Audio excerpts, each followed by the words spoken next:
un géant de l'assurance qui veut promouvoir la RSE, la responsabilité sociale, sociétale et environnementale des entreprises. Voilà ce que je vous propose tout de suite avec Generali France. Bonjour Régis Lemarchand. Bonjour Thomas. Bienvenue. Merci. Vous êtes membre du comité exécutif en charge du marché des professionnels et des petites entreprises. Et puis avec vous, en visioconférence, j'accueille Malo Boissel-Dubourg qui est directeur général de Produits en Bretagne. C'est un label qu'on va découvrir tout à l'heure.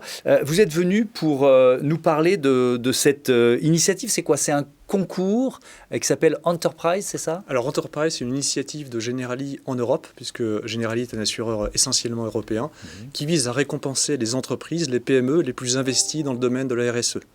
Pour Generali, c'est un engagement sociétal important et on pense que c'est notre rôle aussi de promouvoir cette démarche au sein des PME.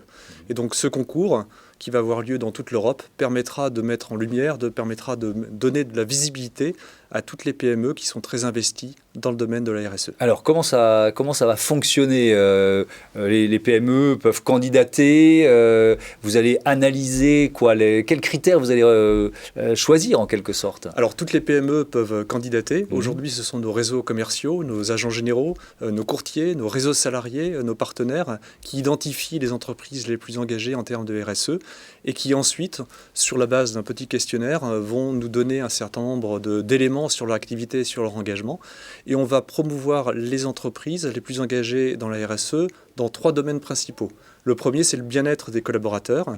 Le second, c'est l'impact sur l'environnement. Et le troisième, c'est l'insertion dans la communauté. Ces 3 éléments sont évidemment des éléments clés dans l'engagement RSE. Et donc, on souhaite identifier et récompenser les meilleures entreprises dans chacun de ces domaines. Et alors, est-ce qu'on sait combien d'entreprises seront récompensées d'abord? Et puis ensuite, qu'est-ce qu'il y a à gagner en quelque sorte? Alors, une dans chaque domaine, et puis après probablement des prix spéciaux pour les entreprises qui ne rentrent pas forcément dans ces cases-là, mais dont l'engagement RSE est particulièrement important. Et puis ce qu'il y a le plus à gagner, j'ai envie de dire, c'est d'abord de la notoriété, c'est de la visibilité sur le marché, et puis c'est d'une certaine façon ajouter une pierre à l'édifice de la promotion de la RSE. On ne souhaite pas effectivement, en tant que Generali, dire ce qu'il faut faire ou donner des leçons, on n'est pas là pour ça. En revanche, on pense qu'on a un rôle à jouer à côté de l'ensemble de ces PME pour créer un élan, pour créer une dynamique, parce qu'aujourd'hui, le monde et on va dire, le développement en a besoin. Oui, et cette dimension-là, vous l'appliquez à vous-même? Alors cette dimension, on l'applique à nous-mêmes. On a un certain nombre de principes. On s'est retiré par exemple du charbon dans l'ensemble de nos investissements et encore très récemment dans les investissements sur les fonds de relance. On prête une attention particulière à favoriser les financements dans le domaine de la RSE. Mais on pense qu'au-delà de s'appliquer ces règles à nous-mêmes, compte tenu, on va dire, de notre rôle et de notre clientèle, on a aussi la responsabilité de promouvoir cette démarche au sein de toutes les entreprises. Et donc, des PME qui peuvent candidater. Malo Boissel-Dubourg, peut-être il faut nous présenter ce label Produits en Bretagne pour commencer. Alors oui, Produits en Bretagne, c'est une marque qui a été créée en 1993 et qui est portée aujourd'hui par un réseau de 472 entreprises qui se sont données pour mission d'agir ensemble pour le développement de l'emploi en Bretagne par la dynamique économique et culturelle responsable. Et en clair, on travaille sur 3 grands chantiers. Un chantier qui consiste à vendre ensemble, par des actions collectives. Au moment de la fête de la Bretagne, on est présent avec 100 produits dans 500 magasins. Deuxième chantier, apprendre ensemble. 472 entreprises, en fait, c'est 472 bouquets de savoir-faire. Et donc, on propose aux entreprises de monter des petits thèmes pédagogiques pour apprendre les uns des autres. Et troisième chantier, valoriser ensemble le territoire. C'est là qu'on va trouver tout notre investissement pour la culture, prix des libraires, prix du disque, prix ambassadeur de la langue bretonne, forum agriculture et société et le volet RSE qu'on a particulièrement développé ces derniers temps. Et donc, en particulier parce qu'on s'est rendu compte pendant la crise que, si vous voulez, l'achat local qui a été notre puissant ressort pendant 20 ans était toujours aussi puissant, mais ça ne suffisait plus. On ne pouvait pas se contenter de produire local.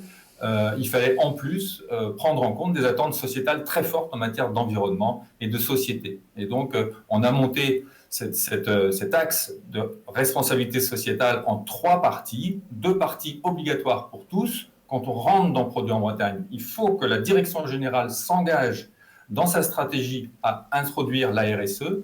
Ensuite, chaque année, tous nos membres remplissent désormais un rapport de progrès RSE, obligatoire pour tous. Et enfin, pour les meilleurs élèves de la classe, et c'est le cas de notre agent Generali qui fait partie de ce petit groupe pilote, eh bien, on va jusqu'à développer un logo, un label RSE international qui est Bretagne 26000, qui est la norme internationale avec une couche régionale marquée. Est-ce que vous allez participer, j'imagine que oui, à ce concours lancé par Generali? Et si oui, Bien pourquoi? sûr. Bien sûr, pour nous, ce concours, c'est l'occasion de montrer ce qu'on fait de bien, ce qu'on essaye de bien faire. En fait, notre vision de la Bretagne, c'est une Bretagne belle, prospère, solidaire et ouverte sur le monde. Et il nous semble qu'on a là une occasion extraordinaire au travers d'un réseau, certes, mais le réseau, c'est surtout un réseau de PME. 66% de nos membres ont moins de 50 salariés. De montrer comment, en travaillant ensemble, on arrive à faire des choses formidables. Alors, on verra bien d'ici quelques semaines ou quelques mois si vous faites partie des heureux lauréats. On vous le souhaite. Régis Lemarchand, quand une entreprise fait le choix de la RSE, c'est aussi pour faire du business et du business efficace. Il faut rappeler ça. Alors ça, c'est extrêmement important. On est convaincu qu'il n'y a pas d'une part l'économie et d'autre part, il y a la RSE. Le développement de la RSE passe évidemment par une intégration plus forte dans l'économie et dans les écosystèmes. Et il y a un certain nombre d'éléments qui nous rendent très confiants sur cette intégration de la RSE. C'est d'une part qu'un certain nombre d'études montrent que les entreprises les plus engagées dans la RSE ont une performance financière supérieure à la moyenne. Et puis d'autre part, en tant qu'assureur, ce qu'on constate également, c'est que le profil de risque de ces entreprises, on dirait bien supérieur, meilleur que les entreprises moyennes du secteur. Et donc la RSE, ce n'est pas uniquement l'engagement personnel d'un dirigeant, l'engagement d'une société, mais c'est aussi une façon de conduire sa société pour une meilleure performance. Merci beaucoup, merci Régis Lemarchand, merci Malo Boissel-Dubourg, bon vent à l'un et à l'autre, un autre écosystème tout de suite.